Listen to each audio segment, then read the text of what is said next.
రాజ్యాంగం కల్పించిందని చెప్పిన పరిస్థితి మనం చూడాలి. Okay okay.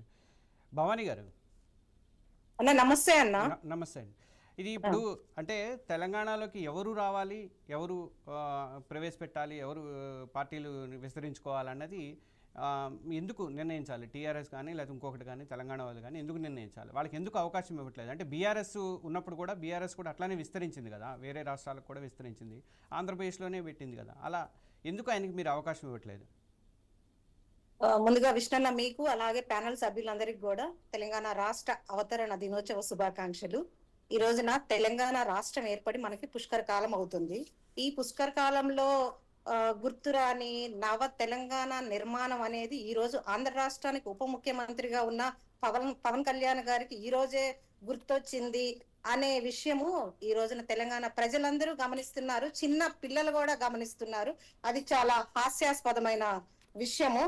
ఈ రోజున తెలంగాణలో అడుగు పెట్టడంలో ఎవరు వ్యతిరేకం కాదు. తెలంగాణకి ఎవరైనా రావచ్చు పోవచ్చు. తెలంగాణ ప్రాంతం అనేది చాలా ఆత్మీయతకు నిలయమైన ప్రాంతం. తెలంగాణ రాష్ట్రంలో అన్ని రాష్ట్రాల నుంచి ప్రజలు వచ్చి ఈ రోజున బతుకుతున్నారు.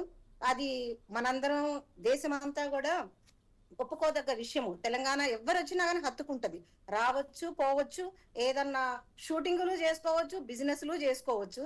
అట్లా కాకుండా మీరు తెలంగాణ ప్రజల మనసుల్లో ఆంధ్ర తెలంగాణ అని చెప్పేసి విద్వేషాలు సృష్టించి మతవాదము ప్రాంతీయవాదాన్ని హైప్ చేసి ఎవరినైనా కూడా తెలంగాణ వాళ్ళు వ్యతిరేకిస్తారు. తెలంగాణ రాష్ట్రము తెలంగాణ ప్రజలు చాలా చైతన్యవంతులు, ఉద్యమ స్ఫూర్తితో నిండిన తెలంగాణ రాష్ట్రము. ఈ రోజున తెలంగాణ రాష్ట్రం ఏర్పడింది అని అంటే 1200 మంది మన పిల్లల బలిదానానికి త్యాగానికి చిహ్నంగా తెలంగాణ రాష్ట్రం ఏర్పడింది. ఈ రోజున వేరే వాళ్ళు ఎవరో వచ్చి కొత్తగా వచ్చి ఇయ్యాలా నేను ఉద్ధరిస్తా పార్టీ పెడతా అది ఇది ఏదో సినిమా డైలాగులు చెప్తే ఈ రోజున ఎవరు బుట్టలో పడే వాళ్ళు లేరు. ప్లస్ ఇంకొకటి పవన్ కళ్యాణ్ గారు ఏమన్నారు ఇందాక, ప్రాంతీయవాదం అనేది ఉగ్రవాదం కన్నా డేంజర్ అన్నారు. ఉగ్రవాదము కన్నా డేంజర్ అని ఉగ్రవాదులని ఎవరంటున్నారు? ఎవరినంటున్నారు? ఈ రోజున తెలంగాణ ప్రజలు ఉగ్రవాదులా? మీకు ఉద్యమకారులు ఉగ్రవాదుల్లా కనిపిస్తున్నారా? ఈ రోజున తెలంగాణ ప్రజలకి ఫస్ట్ మీరు ఉద్యమకారులకి క్షమాపణ చెప్పి తెలంగాణ రాష్ట్రంలో మీరు అడుగు పెట్టాలి. ఉద్యమకారుల్ని మీరు ఉగ్రవాదులతో పోల్చడం అనేది పవన్ కళ్యాణ్ గారి అహంకారానికి అవివేకానికి నిదర్శనం. ఇది తెలంగాణ రాష్ట్రంలో ఉన్న ప్రజలందరూ కూడా గమనిస్తున్నారు. ప్లస్ ఇంకొకటి, ఇవి మత కుల ప్రాంతీయవాదాన్ని రెచ్చగొట్టే సంప్రదాయానికి వారధిగా పవన్ కళ్యాణ్ గారు పనిచేస్తున్నారు. ఈ రోజున ఆంధ్ర ముఖ్యమంత్రిగా ఉన్నారు, ఉప ముఖ్యమంత్రిగా ఉన్నారు పవన్ కళ్యాణ్ గారు. పవన్ కళ్యాణ్ గారికి ఏం పని లేదా?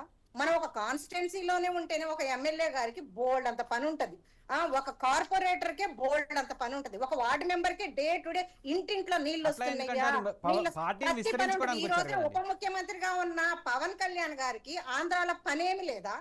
ఆంధ్రాలో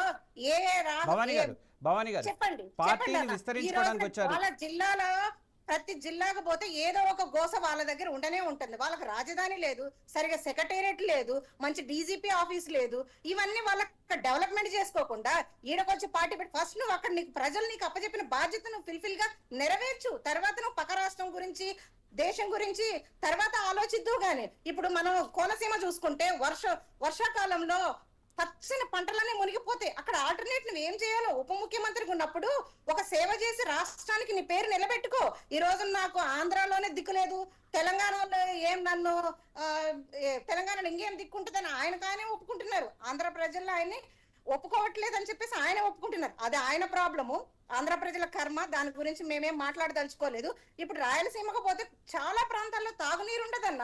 రాజస్థాన్ డిజర్ట్ ఉన్నట్టు ఉంటది. ఇటు పల్నాడు ప్రాంతంలో చూస్తే నాగార్జున సాగరు అంటే వాళ్ళు అభివృద్ధి చేసుకుంటున్నారు కదా, ఇప్పుడు కూటమి ప్రభుత్వం వచ్చాక అభివృద్ధి జరగట్లేదంటారా? తాగునీరు డెవలప్ చేయొచ్చు. ఈడకొచ్చి నేను తెలంగాణలోకి వచ్చి కొండగట్ట ఆంజనేయ స్వామి 30 కోట్లు ఇచ్చిన, గద్దరానికి వెహికల్ ఇచ్చిన, ఇవన్నీ నువ్వు చేసిన డొనేషన్స్ చెప్పుకోవడానికి నువ్వు ప్రెస్ మీట్ పెట్టినావు. అయ్యాలా నువ్వు డొనేషన్స్ చేసినావు, మంచిదే. నువ్వు ఆంధ్రాలో చాలా ప్రాంతాల్లో ఉన్నాయి నీళ్లు లేని వాళ్ళు కూడా వాళ్ళకి డొనేషన్ చేసేసి నువ్వు వాళ్ళకి ఫస్ట్ నువ్వు అక్కడ డెవలప్మెంట్స్ చూడు, మహిళలకు రక్షణ నువ్వు యాజ్ ఉప ముఖ్యమంత్రిగా నీ సీటు నువ్వు కాపాడుకో. చాలా పనులు ఉన్నాయి. పక్క రాష్ట్రంలోకి వచ్చేసి ఉద్యమకారుల్ని, ప్రాంతీయవాదాన్ని రెచ్చగొడితే రెచ్చిపోయే వాళ్ళు తెలంగాణ వాళ్ళు అంత అనాగరికంగా లేరు. చాలా చైతన్యంతో కూడిన తెలంగాణ రాష్ట్రము గుర్తుపెట్టుకోవాలని చెప్పేసి టిఆర్ఎస్ పార్టీ తరఫున మేము చెప్తున్నాము. ఓకే శ్రీవాణి గారు,